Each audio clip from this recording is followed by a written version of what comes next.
Hey guys, what's up? DDG the Man here, back here with another video, and with a big smile on my face because I'm proud to present you with my first DBZ Game Talks. And before we get started, I just want to say, if you see the background change or the lighting change in the background, or my shirt change, which right now I'm wearing a hoodie, but if you see this change, don't worry, it's just me being me. And again, I'm just proud to present you with my first DBZ Game Talks. And now what we're going to be doing here is I'm just sitting down talking to you, just being nostalgic about old Dragon Ball Z games I used to play when I was younger, and games that I play now. Heck, yeah, it'd be fun. And of course, the first game that we're going to start with is the one and only Dragon Ball Z Budokai.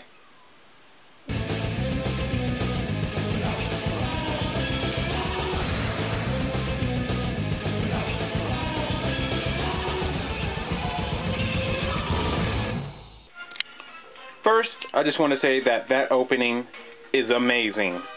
Okay, on to the first thing I want to talk about. First, I just wanted to take you through the game modes that they have in the game. First off, you see you have here is story mode, you have your duel mode, your role tournament, practice mode, your edit skills, which I'll be getting into that a lot later. Well, I'll be getting into everything later.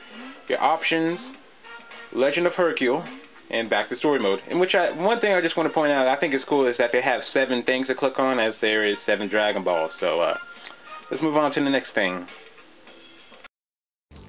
First, I thought I'd start off with duel mode. In duel mode here, you get 23 playable characters. And what you can do in duel mode is that you can either fight a computer, you can fight a friend, or you can watch 2 computers go at it, which I think is pretty boring, which is why I only used it maybe a few times, but whatever. On to the next thing. In duel mode here, you get 9 stages to choose from, which is, I think, is a decent amount for this game. I think they're all pretty cool and fun to play on, so let's move on to the next thing. Next, let's talk about the practice mode. The practice mode is exactly what you think it is. It's a practice mode where you go and practice your skills and try to get better. When I was younger, I didn't need it because I was that good, but I did use it every once in a while just because it was there. I mean, it's there, I'm going to use it. And I guess what most people might have used it for is, again, to practice your skills, but at the bottom of the screen, the buttons show up. So if you're having trouble with like a combo or something, you can go there and see what you're doing wrong to pull it off. And then once you do, then you just go from there. You go there, you practice, learn how to do a move, you go use that move whenever you want to. There you go. On to the next thing. Now what we have here is the World Tournament mode. And what the World Tournament mode is exactly what you think it is. It's a tournament. And it's really fun. You win money and all that other good stuff. There's 3 different types of tournaments. You have Novice, Adamant, and Advanced. What you do in Novice is what you do in Novice is that you fight 3 rounds. In Adamant you fight 4, and in Advanced you fight 5. As you can see here, what you do is you choose a character to play as in a tournament, and then you just fight your way through the brackets to try to become the champion. If you become the champion, the more money you get. If you become runner-up, you still get money. And what you use this money for is you use it to buy different skills, which I'll be getting into that later. And this is pretty much what the tournament is. You fight, you get money. On to the next thing. I just wanted to say something real quick about the tournament that I remember when I was younger. I remember playing it so much that I maxed out the amount of money you could get. That took a little while too. And also, another thing I remember about the tournament is that you can get knocked out of the ring, which the fight gets really suspenseful when you're on the edge of the ring and the computer's coming at you and you're like, oh crap! And what I try to do is try to sidestep them and try to get around, try to knock them out the ring, but at the same time, I feel it's still dangerous when the computer's on there about to fall the ring and you're still there, because they could still go to the side and try to knock you out. It was just all over the place trying to make sure I didn't fall out the ring. But again, now let's move on to whatever's next. The mode that we have right here is the Legend of Hercule mode, which I think is a pretty cool mode. I've forgotten how you unlock it, but I'm pretty sure you unlock it sometime after the story mode. What's in this mode is that it starts off with Hercule giving you a monologue, and then it cuts to a cutscene of him about to go fight Cell. And then it goes on from there is that you go through 11 different fights that each fight has a different condition. And it's really cool. Like, before each fight he like trash talk the other opponent that he's about to fight. And then then it goes to what he's really thinking inside his head, and it's really funny. And also, this mode is pretty hard, at least to me. At this very moment, it's hard because I went back and tried to beat this before I started making this video. I tried to go back and beat the Legend of Hercule mode, and I can't get past the Cell Juniors. I just can't do it. But when I was younger, I was able to do it, and at that time, I didn't notice that there were conditions to each fight. So I don't know. I just can't beat it now. It's hard to me, but it is a really cool but hard mode, at least to me. Okay. Next, let's move on to the next thing. Now I wanted to talk to you about the edit skills. What you do in edit skills is that you can put on either moves for a particular character, or you can put on the items for that character. Like maybe if you're playing as Goku, you may want to be putting on the Kamehameha form, or maybe the Warp Kamehameha. Or what else you can do with your moves is that if you put on a move more than once, like if you put on the Kamehameha maybe like 2 times, that move, the Kamehameha becomes more powerful, so that particular move becomes more powerful since you put that move on twice. And also, when it comes to items, you may be able to put on an item that boosts your defense or maybe boosts your attack power. The one item that I liked using the most when I was younger was the Stencil Beam, because I thought that was just the coolest item ever. What the Stencil Beam does is once you get knocked out, it brings you back to life. I thought that's freaking awesome. I just love coming back to life after using the Stencil Beam. Sometimes I just on purpose just use the Stencil Beam. It's just that fun. Now let's move on to the next thing, which is something that everybody's been waiting on. The story mode.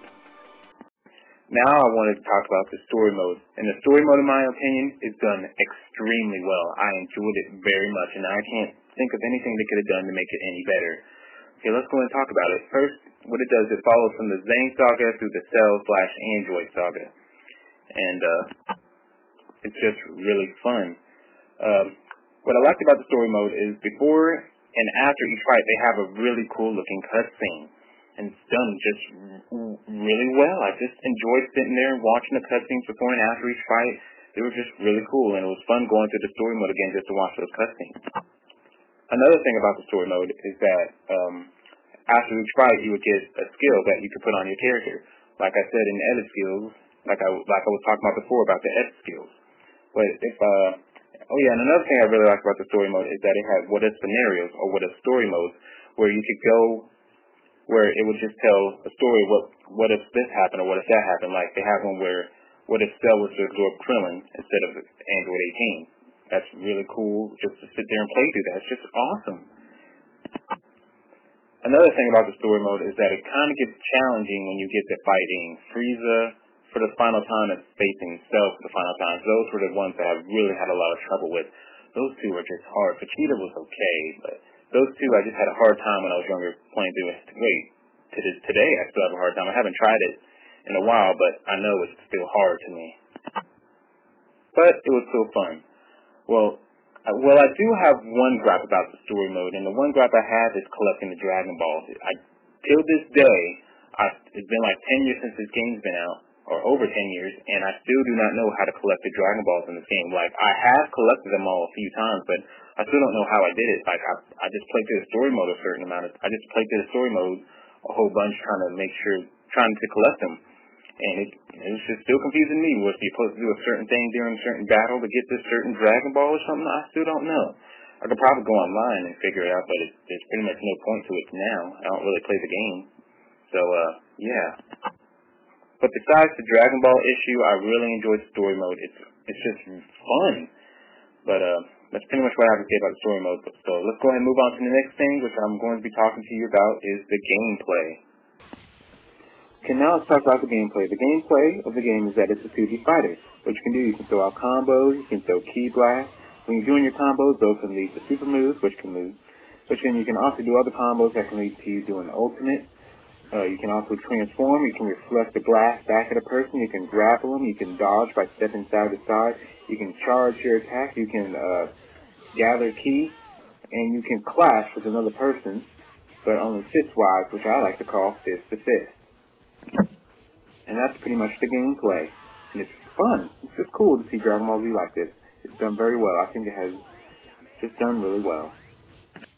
Okay, there is just a few things I want to go over before I end the video. I just want to say that the voice acting is great, the sound effects are great, the graphics are great, and the music is just phenomenal.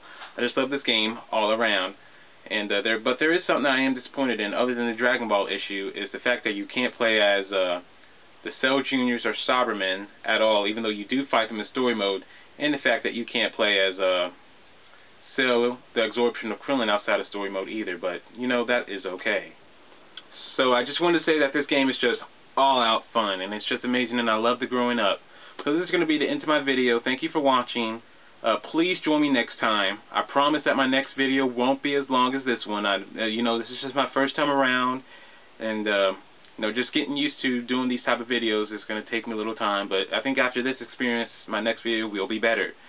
So just please join me next time. Leave your comments down below on what you thought about this video, how you like. Or just talk about the game down below, how nostalgic it is, and all that other good stuff. And just please join me next time. Leave your comments, and we're gonna end this video with dancing out to one of my favorite songs from the game. So.